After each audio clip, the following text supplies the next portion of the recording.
दोस्तों पिछली इक्वेशन में हमने इक्वेशन जो लीनियर इक्वेशन थी उसको सोल्व किया था ग्राफिकल मेथड के द्वारा, थ्रू द ग्राफिकल मेथड। अभी हम बात करेंगे algebraic method to solve linear equation. तो दोस्तों अलजेब्रिक मेथड के बारे में यदि हम बात करते हैं तो सबसे पहले यहाँ पे आपका आता है सब्स्टिट्यूशन मेथड। सब्स्टिट्यूशन मेथड में सबसे पहले आपका आता है कि we pick either of the equation and write in one variables in term of the other. तो सबसे पहले हम इक्वेशन को पिक करेंगे। इक्वेशन को पिक करने के बाद हम उसको एक वेरिएबल के अंदर लिख लेंगे।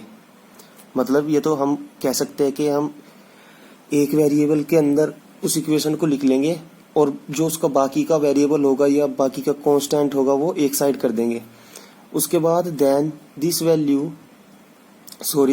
Variables put in another equation and solve we get the value of one variables. तो दोस्तों आइए, मतलब जो ये मैंने आपको इंग्लिश में ऊपर बताया, जो ये लिखा था, इसको एग्जाम्पल के थ्रू देख लेते हैं क्योंकि एग्जाम्पल के थ्रू ज़्यादा समझ आता है। तो दोस्तों हमारे पास दो इक्वेशंस हैं, दोनों की दोनों लीनियर इक्वेशन है इन टू वेरिएबल्स। तो हमने क्या कहा कि फ्रॉम सेकंड इक्वेशन हमने उठाया। सेकंड इक्वेशन उठाने के बाद हमने इसको कन्वर्ट कर लिया, इसको लिख लिया in term of x equal to 3 minus 2y put in first. हमने दोस्तों देखो यहाँ पे फर्स्ट इक्वेशन आपकी ये रही, आपने इस क्वांटिटी को फर्स्ट के अंदर पुट कर दिया और पुट करने के बाद आपका यहाँ पे सोल्व आप करोगे तो ये 7 अंदर जाकर मल्टीप्लाई हो जाएगा। मल्टीप्लाई होने के बाद कुछ ऐसा आपको दिखेगा और उसके बाद यहाँ पे आपका ये दोनों ऐड करने पे 29y into 2 minus 21 equal to -19। तो माइनस से माइनस कैंसिल आउट होगा और y इक्वल टू 19/29 आपका हो जाएगा। Put this value in either first और सेकंड। ये आपकी जो इक्वेशन आपको दिखाई दे रही है तो आप इसमें पुट कर दो या इसमें पुट कर दो तो आपको यहाँ पे x का जो वैल्यू होगी वो पता लग जाएगी। दोस्तों जैसे कि आप देख पा रहे हैं हमने ये जो y का वैल्यू है ये पुट कर दी इक्वेशन नंबर सेकंड में और पुट करने के बाद हमें यहाँ पे x की वैल्यू मिली 49/29। तो वेरिफिकेशन के लिए हम क्या करेंगे दोस्तों, वेरिफिकेशन के लिए put this value of x and y in both equation. If equation is satisfied then our value is correct. ये जो x और y की वैल्यू हमें मिली है ये हमको पहली और दूसरी इक्वेशन में रख के देखनी है। यदि हमारी इक्वेशन सेटिस्फाई कर जाती है तो हमारी वैल्यू जो है वो करेक्ट है। तो दोस्तों अगले एग्जाम्पल को भी हम सब्स्टिट्यूशन मेथड से ही करेंगे। अगला एग्जाम्पल में आपके पास दो इक्वेशन है, आपने इक्वेशन नंबर फर्स्ट उठाया और इक्वेशन नंबर फर्स्ट को कन्वर्ट कर लिया इन वन वेरिएबल्स में आप कन्वर्ट करने के बाद इसको आपने रखा सेकंड इक्वेशन के अंदर। सेकंड इक्वेशन के अंदर रखने के बाद आपने इसको सोल्व आउट किया। सोल्व आउट करने के बाद आपको मिला वी गेट 18 इक्वल टू 18। दोस्तों यहाँ पे देखिए क्या हुआ, यहाँ पे आपका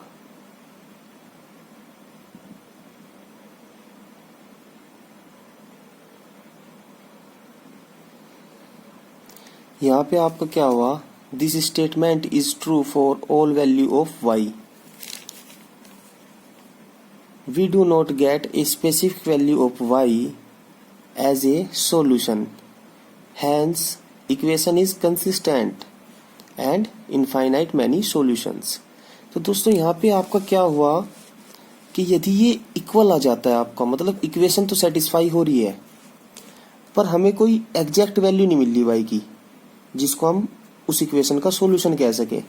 तो इस कंडीशन के अंदर क्या होता है कि y के पास जो होगी वो कोई एग्जैक्ट वैल्यू नहीं होगी पर हमारी जो इक्वेशन होगी वो कंसिस्टेंट होगी और इस कंडीशन में जो सॉल्यूशन हमारे होगा वो इनफाइनाइट मैनी सॉल्यूशन होगा, जो कि हम अभी पीछे एक वीडियो में देख चुके हैं।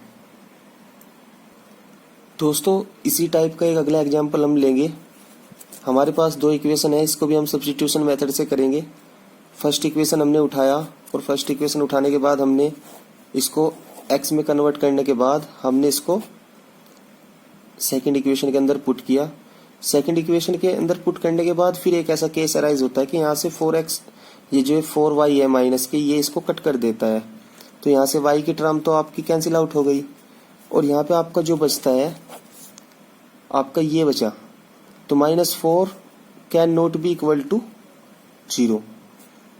देखिए दोस्तों, ये तो इम्पॉसिबल सा एक इवेंट हो गया कि -4 को हम 0 के बराबर बोल रहे हैं, तो इसलिए हम बोलेंगे कि which is false statement, hence equation does not have common solution. तो दोस्तों इस कंडीशन के अंदर आपका जो इक्वेशन है वो कोई कॉमन सॉल्यूशन नहीं रखती। तो इससे पहले वाले एग्जांपल में हमारा 18 इक्वल टू 18, मतलब इक्वेशन हमारी सेटिस्फाई हो गई थी, बट हमारे पास y की कोई स्पेसिफिक वैल्यू नहीं थी, ये वैल्यू फाइंड आउट नहीं कर पाए थे हम, तो उस कंडीशन में वो इनफाइनाइट मैनी सॉल्यूशन रखती थी वो इक्वेशन। और यहाँ पे आपका उसके अपोजिट में हुआ क्या, ये कि आपका ये उल्टा हो गया कि यहाँ पे ये सेटिस्फाई, मतलब ये इक्वेशन ही सेटिस्फाई नहीं हो रही, तो ये फॉल्स स्टेटमेंट हो जाता है, और यहाँ पे इक्वेशन के पास जो होता है वो कोई कॉमन सॉल्यूशन नहीं होता। तो दोस्तों जब अलजेब्रिक की बात हम करते हैं, अलजेब्रिक से सॉल्यूशन फाइंड आउट करने की बात करते हैं, तो उसमें आपका सेकंड सब्स्टिट्यूशन मेथड आपने पढ़ लिया, उसके बाद आपका आता है एलिमिनेशन मेथड। दोस्तों जैसे कि इसके नाम से ही पता लग रहा है, एलिमिनेट करना किसी चीज को, मतलब वहां से उसको गायब करना, मतलब कोई भी वेरिएबल उठाया कैंसिल कर दिया उसको दो वेरिएबल में से एक वेरिएबल कैंसिल कर लिया, दूसरे का आपको वैल्यू पता ही लग जाएगी। In this method we eliminate और remove one variable in the equation. तो दोस्तों नाम से ही आपको पता लग गया था, इसलिए इसकी डेफिनेशन भी कुछ ऐसी ही बनती है। तो दोस्तों यहाँ पे आपको क्या होता है कि यहाँ पे हम एक एग्जांपल ले लेते हैं, जो कि आपका एग्जांपल ये रहेगा कि ratio of income of 2 person is 9:7 and the ratio of their expenditure is 4:3. If each of them manages to save 200 rupees per month, find their monthly income. तो दोस्तों लैंग्वेज से आप समझ चुके होंगे कि जो रेशो हमारा इनकम का है 2 पर्सनों की वो 9:7 है, और उनका जो एक्सपेंड जो में करते हैं वो 4:3 में करते हैं, और उसके बाद जो उनकी सेव है वो 2000 पर मंथ है। उसके बाद हमें क्या बताना, उनका फाइंड देयर मंथली इनकम। अब मंथली इनकम बतानी हमको, तो दोस्तों सबसे पहले मान लेते हैं हम, let us denote the income of 2 person by 9x and 7y and there expenditure bye 4y and 3y। Then the equation in the situation is given by, इस सिचुएशन के अंदर आपके पास इक्वेशन होगी 9x minus 4y equal to 20 and 7x minus 3y equal to 20। ये आपके पास पहली equation और दूसरी इक्वेशन हुई। तो अब हम दोस्तों देखिए यहाँ पे क्या करेंगे, जो हमको स्टेप नंबर 1 करना है एलिमिनेशन मेथड के अंदर। स्टेप नंबर 1 में आपको क्या करना है कि मल्टीप्लाई करनी है इक्वेशन नंबर फर्स्ट को बाय 3 से। क्योंकि ऐसे क्यों कर रहे हैं दोस्तों, हम यहाँ पे आपको 3 से मल्टीप्लाई हमने की और यहाँ पे 4 से मल्टीप्लाई की। ऐसे इसलिए कर रहे हैं क्योंकि 3 4 जो 12 एंड 3 4 जो 12 and we can easily eliminate this quantity. तो दोस्तों इसीलिए हम ऐसा कर रहे हैं कि देखिए आपका ये आता है इस तरह। उसके बाद स्टेप 2 में हमने क्या किया कि subtract third from fourth equation से हमने थर्ड को सब्ट्रैक्ट कर दिया, क्योंकि हम ये क्वांटिटी हमारी कैंसिल आउट हो जाएगी, बचेगा केवल x, और हम x को फाइंड आउट कर लेंगे इजीली। तो दोस्तों सब्ट्रैक्ट करने पर हमारा जो सब्ट्रैक्ट करने के बाद हमने इसको सोल्व किया तो हमारा y एलिमिनेट हो गया और x का जो वैल्यू है वो 2000 आ गया। अब स्टेप नंबर 3 में क्या करते हैं कि दोस्तों पुट 5 इक्वेशन, जो x का वैल्यू आपका आया है उसको या तो आप पहली इक्वेशन में डाल दो या आप उसको दूसरी इक्वेशन में, मतलब ये तो आप इसमें इक्वेशन में डाल दो से या इस इक्वेशन में डाल दो, तो वहां से आपको y का वैल्यू पता लग जाएगा।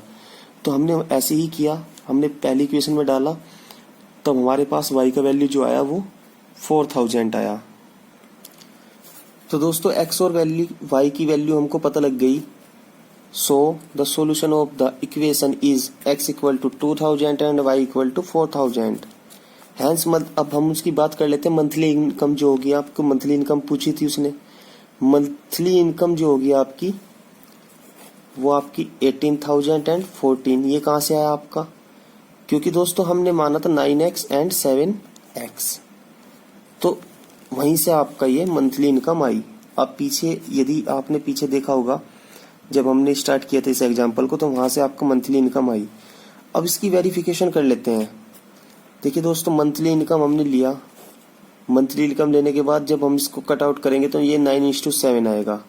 Also the ratio of x, इसकी जो एक्सपेंड करने का रेट है उसके रेशो से यदि उसको हम कंपेरिजन करते हैं, एक्सपेंड कितने कर रहा था वो 2000 कर रहा था 18,000 में से, ये 14,000 में से 2000 कर रहा था, तो ये 4:3 आएगा। तो आवर वैल्यू इज करेक्ट। तो दोस्तों अगले एग्जाम्पल को भी हम सोल्व आउट करेंगे एलिमिनेशन मेथड से।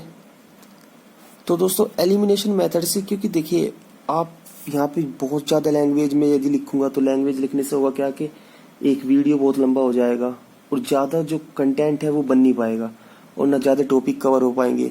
दोस्तों मैं चाहता हूँ कि आपके पास ज़्यादा से ज़्यादा इन्फॉर्मेशन पहुँचे, वो भी कम समय में, क्योंकि आपको और भी सब्जेक्ट पढ़ने होते हैं।